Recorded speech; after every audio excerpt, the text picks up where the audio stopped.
आइए जानते हैं आज के प्रमुख अंतर्राष्ट्रीय खबरों को। उससे पहले एक नजर आज के हेडलाइंस पर। यूजीसी के नए रेगुलेशंस पर झारखंड में उबाल। एससी एसटी ओबीसी होने का दर्द ऐसे नहीं समझा जा सकता। सस्ती कार, निवेश और लाखों नौकरियां। आर्थिक सर्वेक्षण से बजट पेश होने और बजट सत्र समाप्त होने तक कब क्या होगा। एशिया में इस्लामिक देशों को झटका। क्या ग्रीनलैंड की बर्फ के नीचे फिर से कोई खुफिया अमेरिकी मिशन अंजाम लेगा। दर्जन भर से अधिक कैदियों की रिहाई के बाद भी सैकड़ों कैदी अब भी जेल में बंद। सोने के दाम अब कहां जाएंगे। सिनेमाघरों में तहलका मचाने के बाद अब ओटीटी पर रिलीज होगा धुरंधर। उपकप्तान विहान का शतक, वैभव सूर्यवंशी की टूर्नामेंट से तीसरी सबसे तेज 50। विश्वविद्यालय अनुदान आयोग के नए इक्विटी रेगुलेशंस को लेकर झारखंड में भी सियासी और सामाजिक हलचल तेज हो गई है। जहां एक और ओबीसी और आदिवासी संगठनों ने इस नियम को खुलकर समर्थन किया, वहीं दूसरी ओर स्वर्ण वर्ग के छात्र और शिक्षक इसके विरोध में सड़कों पर उतर आए हैं। स्थिति उस समय और तनावपूर्ण हो गई जब रांची विश्वविद्यालय के आर्यभट्ट सभागार के बाहर रेगुलेशन के समर्थक और विरोधी आमने सामने आ गए और एक दूसरे के खिलाफ जमकर नारेबाजी हुई। रेगुलेशन के समर्थन में उतरे ओबीसी और आदिवासी छात्रों का कहना है कि यह नियम लंबे समय से चले आ रहे भेदभाव को रोकने के लिए जरूरी है। समर्थकों ने सवाल उठाया कि जब आर्थिक रूप से कमजोर वर्ग को 10% आरक्षण दिया गया तब किसी ने विरोध नहीं किया, तो अब इक्विटी रेगुलेशंस आने पर स्वर्ण वर्ग ही सड़कों पर क्यों उतरे हैं। उनका दावा है कि विश्वविद्यालय परिसरों में भेदभाव के मामलों में 118% तक बढ़ोतरी हुई है। ऐसे में इन कानून को गलत ठहराना उचित नहीं है।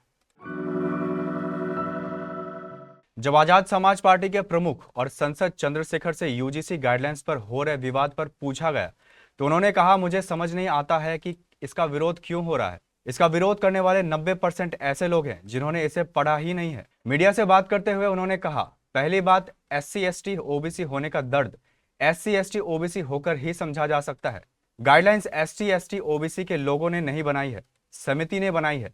समिति ने इस आधार पर बनाई है कि जिस तरह लगातार हाई एजुकेशन सेंटरों में इस तरह के अपराधों की संख्या बढ़ रही है, इसमें 118% की वृद्धि हो गई है।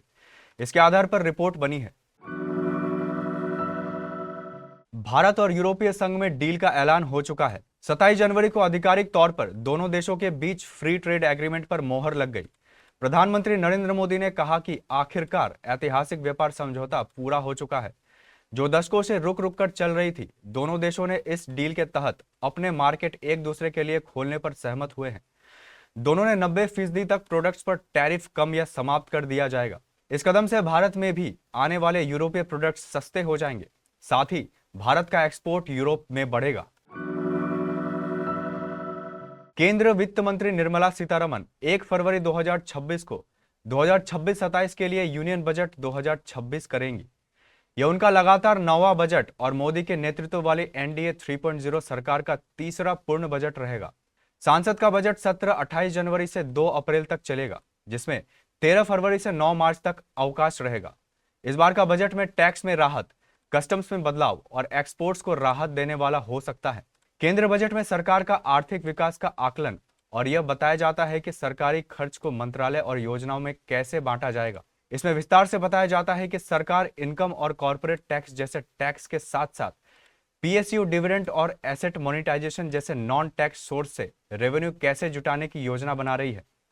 खर्च और रेवेन्यू के बीच के अंतर को पाटने के लिए कितना उधारी की जरूरत होगी, जिसे फिजिकल डेफिसिट कहा जाता है। ग्लोबल फायर पावर दुनिया के देशों की नई रैंकिंग जारी की है। इस रिपोर्ट को बनाने में इन हाउस फॉर्मूला का इस्तेमाल किया गया है, जिसमें 60 से ज्यादा फैक्टर्स शामिल हैं। ग्लोबल फायर पावर की रिपोर्ट न सिर्फ वैश्विक ताकतों का जिक्र है, बल्कि कॉन्टिनेंटल ताकतों का भी जिक्र है। नई रिपोर्ट में एशिया का रैंकिंग चौंकाने वाला है। एशिया के 45 देशों में रूस नंबर 1 पर है, वही दूसरे और तीसरे नंबर पर चीन और भारत है। इस रिपोर्ट में इस्लामिक देशों को बड़ा झटका लगा है, जिसमें 3 देशों की रैंकिंग गिर गई है। पाकिस्तान पर ऑपरेशन सिंदूर का असर दिख रहा है, वह 8 नंबर पर पहुंच गया है। इसके अलावा सऊदी अरब और बांग्लादेश की भी रैंकिंग गिरी है। डोनाल्ड ट्रंप ग्रीनलैंड को पाने के लिए सारा जोर लगाए हुए हैं। इसके लिए वे अपने पुराने साथी यूरोप तक से भिड़ने को तैयार हैं। तर्क है कि ग्रीनलैंड अगर अमेरिका के हिस्से ना आए तो रूस और चीन उस पर कब्जा कर लेंगे और सीधा असर यूएस के नेशनल सिक्योरिटी पर होगा। लंबे चौड़े द्वीपीय देश ग्रीनलैंड पर अमेरिका की नजर पहले से रही। कई दशक पहले उसने यहां एक खुफिया मिशन शुरू किया था जिसे रिसर्च के नाम पर ढांपा रखा था। कुछ इस तरह से शुरू हुई थी कहानी मई 1959 की। एक सुबह अमेरिकी सेना के कुछ अफसर ग्रीनलैंड की जमीन को देख रहे थे। उनके सामने दूर दूर तक फैली हुई बर्फ थी। सैन्य अधिकारी यहां बर्फ के नीचे बनने वाले मिलिट्री ठिकाने के लिए जगह नाप रहे थे। इस इंस्टॉलेशन का नाम रखा गया कैंप सेंचुरी। सबको बताया गया कि यह परमाणु ऊर्जा से चलने वाली आर्कटिक रिसर्च सेंटर है जहां बर्फीले मौसम पर स्टडी होंगी। लेकिन सच्चाई कुछ और थी। वेनेजुएला में पिछले 2 दिनों में कई कैदियों की रिहाई हुई, फिर भी सैकड़ों राजनीतिक विरोधियों को अभी भी जेल में कैद के तौर पर रखा गया है। वेनेजुएला से अमेरिका कैदियों की रिहाई पर ट्रंप प्रशासन ने सराहना की है। कैदियों की रिहाई वाले वेनेजुएला के कदम की अमेरिका की शर्तों को पूरा करने और अंतर्राष्ट्रीय दबाव कम करने की दिशा में काफी अहम माना।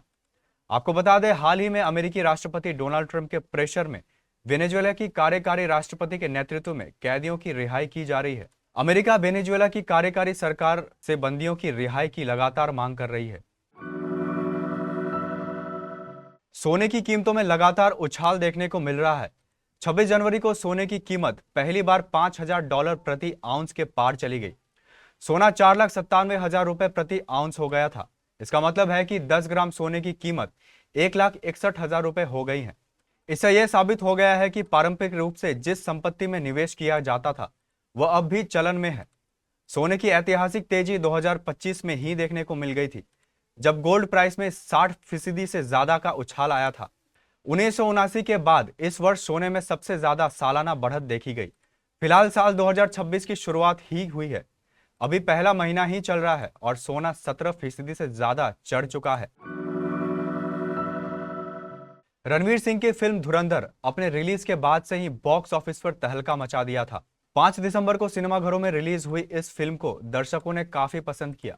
वही फिल्म की कमाई में कई पुराने रिकॉर्ड को तोड़ दिया। सिनेमाघरों में तहलका मचाने के बाद अब यह फिल्म अपने ओटीटी पर आने की तैयारी में है।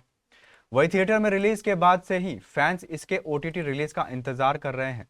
जाने कब और किस ओटीटी प्लेटफॉर्म पर रिलीज होने जा रहा है ये रणवीर सिंह की ब्लॉकबस्टर फिल्म धुरंधर। धुरंधर बॉक्स ऑफिस पर जबरदस्त हिट साबित हुई और इसे दर्शकों के साथ साथ क्रिटिक्स से भी खूब सराहना मिली। इस फिल्म ने कमाई के कई रिकॉर्ड तोड़ते हुए साल 2025 की सबसे बड़ी फिल्म में अपनी जगह बना ली है। अंडर 19 मेंस वर्ल्ड कप के सुपर 6 स्टेज मैच में भारत ने जिम्बाब्वे को 353 रन का टारगेट दे दिया। बुलवाई के क्वीन स्पोर्ट्स क्लब में जिम्बाब्वे ने बॉलिंग चुनी। विहान मल्होत्रा ने 109, अभिज्ञान कुंडू ने 61 और वैभव सूर्यवंशी ने 52 रन बनाए। जिम्बाब्वे ने 3.1 ओवर के बाद 2 विकेट के नुकसान पर 15 रन बना लिए हैं। कियान ब्लिंगनॉट और ब्रैंडन सेंगरे पिच पर हैं। नेथलियन लावांगना खाता खोले बगैर आउट हो गए।